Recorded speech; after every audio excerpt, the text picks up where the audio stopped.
maamulihii hore dugsiga sare ee Gutaale Secondary School ee magaalada Caynaba Ismaaciil Cali Caartan ayaa maanta si jirayd ku qabtay magaalada Caynaba ee xarunta gobolka Saraar kaasi oo kaga hadlayo eedayn uu soo jeediyay guddoonka waxbarashada gobolka Saraar Cabdilaahi Cabdi Xajiis gudoomiyaha waxbarashada degmada Caynaba Saalax Kaariye iyo waliba mas'uuliyiin kale oo door ah kuwaas oo ku eedeeyay inay u keenaan warqad aan sax ahayn isla markaana loo soo marin sifada sharciga ahayd sidoo kale waxa uu u soo jeediyay wasaaradda waxbarashada Jamhuuriyadda Soomaaliland inay iska hubiyaan waraaqaha beddelka ah ee ay u soo qorayaan mas'uuliyiinta iyo saraakiisha la bedelayo waana kan isagoo arrintaasi ka hadlaya waxaan ahay maamulaha dugsiga sare ee Caynabo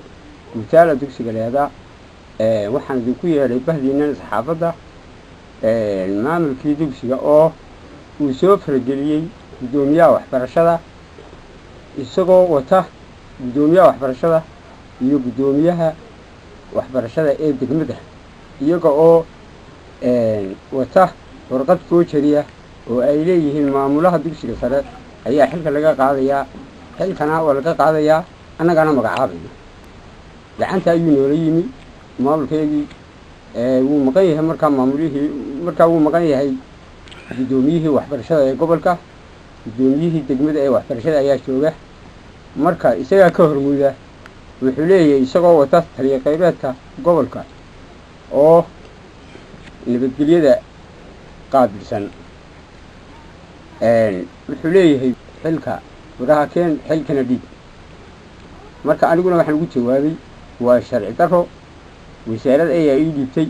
wasaaradda ayaan ka tirsanahay faqadda markaa haystaan cid kale oo ka wakiilo oo wasaaradda waxbarashada ama awood u leh xilka ka qabkayga lama socoto ama sharci quseeya ma wataan ay marka aniguna waxaan ku yidhi wax sharciya ayaa laygu dhiibay dugsiga sharcina waa laygaga wareejinayaa anigu kama weyni sharciga wasaaradda haddaa sharci ka sidataana keena haddaydaan sidanina furana idiin dhiibi maayo waxna idiin tirin maayo had iyo goor waxaa ka taagan dugsiga macalinlaan ama mushaharlaan waxyaalahaasoo kalena ayaa u sababa gobolka had iyo goor ayaa cadaajiya oo aanu celin oo sii tuqtuqaya iyaga oo igu xumaynaya aniga wax dembiyo aan leeyahay jirin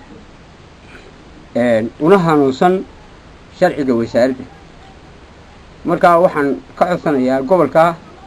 wasaaradda waxbarashada waxaanu ka codsanaynaa in ay arrimaha noocaas oo kale ah